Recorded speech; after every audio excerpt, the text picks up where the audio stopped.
There's a party tonight. Charlie Sheen. It's his 18th birthday, exclaimed James as he entered the kitchen. So we want the place to look perfect. Della, will you give the room a sweep?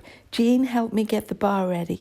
We'll need plenty of chairs and new films for the chill-out room, added James while flapping around like a great aunt at his niece's wedding rehearsal.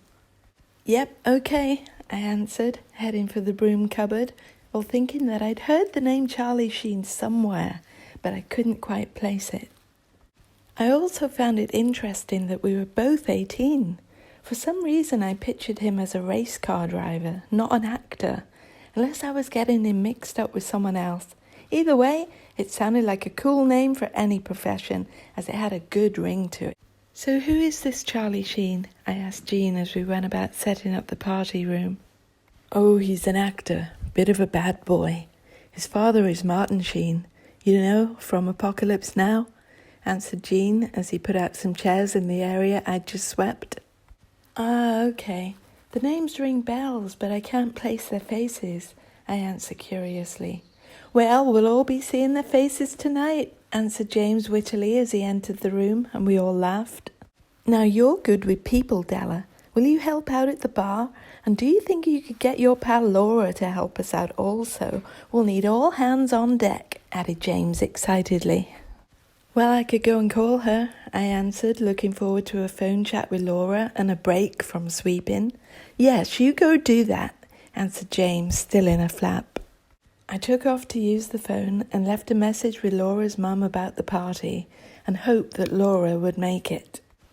That evening the party room was looking fabulous and we were ready to roll. So your bar is here, it's all set up, said James, gesturing towards my bar, which consisted of 2 huge barrels of beer cans and a counter which was decorated with an ashtray on the one side and a tip jar on the other. Looks great, I answered, looking forward to bartending, hopefully with Laura. Just then the doorbell rang. That's probably Laura, I exclaimed and took off down the stairs to open the front door. Sure enough, there stood Laura in all her goth fineries, her short, spiky, deep red hair streaked with black tips to form a glorious crown on top. She always had such a fun and creative flair. Hey Della, good to see you. You too, Laura, I replied as we gave each other a big hug. I closed the door behind us and we made our way up the stairs, both of us excitedly talking at the same time and giggling all our way to the top. So this is Charlie Sheen's birthday, huh? Asked Laura, extending her mischievous grin my way. Yeah, I'm not that up on him though, I've heard the name, I answered, looking puzzled. Yeah, my dad thinks he's cool, been in a few flicks, bit of a bad boy. His dad is Martin Sheen, answered Laura knowingly. Laura and I took a big swig of whiskey and coke in synchronicity as the music started up in the main room. Crap tune, exclaimed Laura as she landed her glass back down. Yeah, put some Specimen on, I said loudly with a laugh, although not loud enough for the DJ to hear. He's probably never heard of them, concluded Laura as she picked out a beer can from the barrel.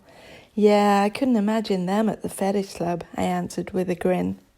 Soon the party was underway, and everyone seemed to be having a great time, including me and Laura. Hey, I think that's Charlie Sheen, exclaimed Laura as a sort of tough, good-looking guy appeared in a clearing on the dance floor. He was stood chatting animatedly to a similar-looking guy who seemed to be just nodding and taking it all in. No, I don't recognize him, I answered, shaking my head. My dad'll be stoked I've seen him. Hey, gotta go, it's 9 already, exclaimed Laura as she started getting her things together. Wait, let's sort out the tips. Can you watch the bar for a second, please, James, while I sort out the tips with Laura? I exclaimed as we headed over to the sofa nearby. Certainly, girls, exclaimed James, sounding tipsier than the two of us. Thanks, James, I answered as we shared out our tips. Thanks, I've had a great time, announced Laura as she got up ready to leave. Oh, here, don't forget this, exclaimed James as he picked up a bottle of rum and chased after her with it. Have a good night, I called out after her. Thanks, you too, see you soon, she shouted back before disappearing off down the stairs. Oh, such a lovely, lovely girl, declared James. Yeah, she is, I answered as I smiled and nodded in agreement. Laura was such a sweet, fun and genuine friend.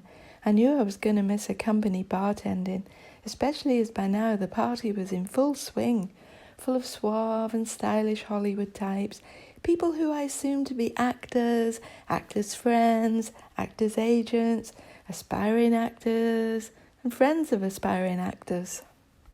I sat on a high wooden stool that James had found in one of the cupboards and just people-watched for a while. I was just about to jump off my bar stool and treat myself to a beer when the star of the party came sauntering over towards me with his lookalike pal in tow. "Hi there, a couple of beers, please," said Charlie. "Sure," I answered, jumping down off the bar stool. I was impressed that he'd used the word please when ordering his drinks, as it didn't seem commonplace to say please in LA. Most people would just say gimme, which I found amusing. I reached into the near-empty beer barrel and came back up with 2 chili beer cans, which I placed on the bar. "There you go. That'll be $2, please," I said with a smile. Charlie seemed to hesitate for a moment, as if maybe expecting me to give him some sort of recognition or at least to wish him a happy birthday. But instead I just stood there smiling and waiting for the money, while swaying and humming along to the music. Things felt a little bit awkward for a split second. Then Charlie turned to his pal and started making small talk about football games, which broke the tension, as he went about digging into his pocket for some cash. "There you go," announced Charlie, handing me a couple of dollars and squashing a couple more into the tip jar. "Thanks a lot," I answered with a big smile. Charlie smiled back, then he headed back into the dance room. He seemed like a nice guy, and I got the impression that he was used to getting a lot of attention, which I guess was to be expected in the business that he was in. Plus, he was a good-looking guy and had a presence about him. I felt that in another set of circumstances we may have got along great. I suddenly felt really bad for not wishing him happy birthday, but I was sure he was getting so much attention that not getting some birthday wishes from a random bartender would not affect him at all. "Time for a beer," I thought to myself as I grabbed a can. "Happy birthday, Charlie, and good luck to you in life," I thought out to him with a smile as I took a swig on my beer.